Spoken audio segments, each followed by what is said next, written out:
आपको पता है जब हमारे बीटीएस के मेंबर्स मिलिट्री में थे तो अक्सर वो आर्मीज को याद करके बहुत ही ज्यादा इमोशनल हो जाते थे। बेशक हमारे मेंबर्स ये चीज एक्सेप्ट करते हैं कि मिलिट्री वाला पीरियड जो था उनके लिए बहुत ही यादों से भरा हुआ है। उन्होंने बहुत कुछ एक्सपीरियंस किया, नए नए लोगों से मिले, वो चीज उन्होंने किया जो उन्होंने कभी नहीं किया था। बहुत ही चीज उन्हें सीखने को मिला और हमारे जे होप ने तो ये भी एक्सेप्ट किया था कि मिलिट्री से आने के बाद वो और भी ज्यादा हेल्दी हो गए थे। तो मिलिट्री में जाने से ऐसा नहीं है कि बीटीएस मेंबर्स को सिर्फ तकलीफ ही हुई, उन्हें बहुत कुछ सीखने का मौका मिला।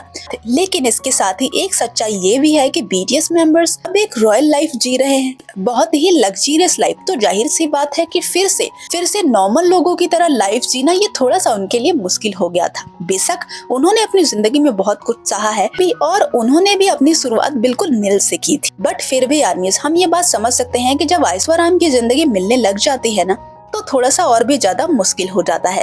और ये सच्चाई है कि इस दौरान उन्हें बहुत ही कुछ सहना भी पड़ा, जिसकी शायद उन्होंने उम्मीद भी नहीं की थी अब इतनी अच्छी लाइफ पाने के बाद। रिसेंटली जीक्यू इंटरव्यू के दौरान पता चला कि हमारे जंगकुक सारे मेंबर्स एक ब्रेक के दौरान इकट्ठा होते हैं, वो सारे आपस में बातचीत करते हैं, थोड़ा बहुत टाइम स्पेंड करते हैं और फिर देखा जाता है कि जंगकुक बहुत ही ज्यादा इमोशनल हो जाते हैं और फूट फूट कर रोने लग जाते हैं। तो सारे मेंबर्स जंगकुक को संभालते हैं और पूछते हैं कि क्या हुआ, तुम आखिर रो क्यों रहे हो। तो जंगकुक बताते हैं कि मुझे आर्मीज के बीच में स्टेज पर परफॉर्म करना है। यानी आर्मीज हमारे मेंबर्स उस क्राउड को, कॉन्सर्ट के क्राउड को, आर्मीज के क्रेजी से माहौल को, लाइव को, आर्मीज के प्यार को, पर जैसे वो परफॉर्मेंस देते थे और सारी आर्मीज बहुत ही खुश होती थी, ये सारी चीजें वो बहुत ही मिस करते थे, बहुत ही ज्यादा। और यही सारी चीजें सोचकर हमारे बीटीएस के मेंबर्स बहुत ही ज्यादा इमोशनल हो जाते थे।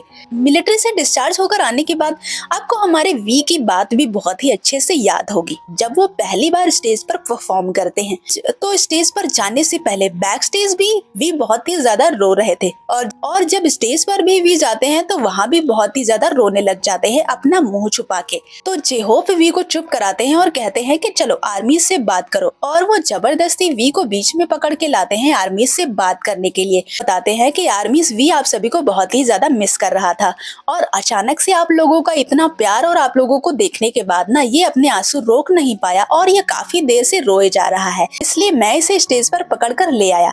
और उसके बाद वो वी से कहते हैं कि वी के आंसू पोंछते हुए कहते हैं कि बोलो, अब आर्मी से अपने दिल की बात कह दो। और आर्मीज आपको बाकी मेंबर्स का भी तो याद ही होगा, जिमिन भी आर्मीज को बहुत ही ज्यादा मिस कर रहे थे और आर्मी से मिलना और उनसे बहुत ही सारी बातें करना चाहते थे। और आपने ये भी देखा होगा कि जब वी लाइव आए थे ग्रुप के साथ में डिस्चार्ज होने के बाद, उसके बाद वो फटाफट घर जाते हैं और घर से तुरंत ही लाइव आ जाते हैं और ढेर सारी बातें आर्मीज से करते हैं, क्योंकि वो आर्मीज को सच में बहुत ही ज्यादा मिस कर रहे थे। और हमारे लीडर नामजून का वो लाइव तो हम कभी भी भूल नहीं सकते, जब उन्होंने मिलिट्री की सारी बातें बताई, वो सारी बातें जो उन्होंने वहां पर झेली थी। उनकी तबीयत खराब हो गई थी, उन्हें नींद नहीं आ रही थी, वो भी लाइव आकर फटाफट आर्मीज से ये सारी बातें शेयर करते हैं और उसके बाद आर्मीज बहुत ही ज्यादा इमोशनल हो गई थी। और उसके बाद सारी बातें आर्मीज से शेयर करने के बाद हमारे आरएम को काफी हल्का फील हुआ था। तो आर्मीज ये दिखाता है कि बीटीएस का उनकी आर्मीज के लिए बॉन्ड कितना ज्यादा पक्का और लॉयल है और ये रिश्ता बहुत ही दूर तक चलने वाला है। इसीलिए आर्मीज बहुत ही प्राउड के साथ कहती है आई पर्पल यू, और पर्पल हार्ट से पूरे कमेंट सेक्शन को चमका देती है।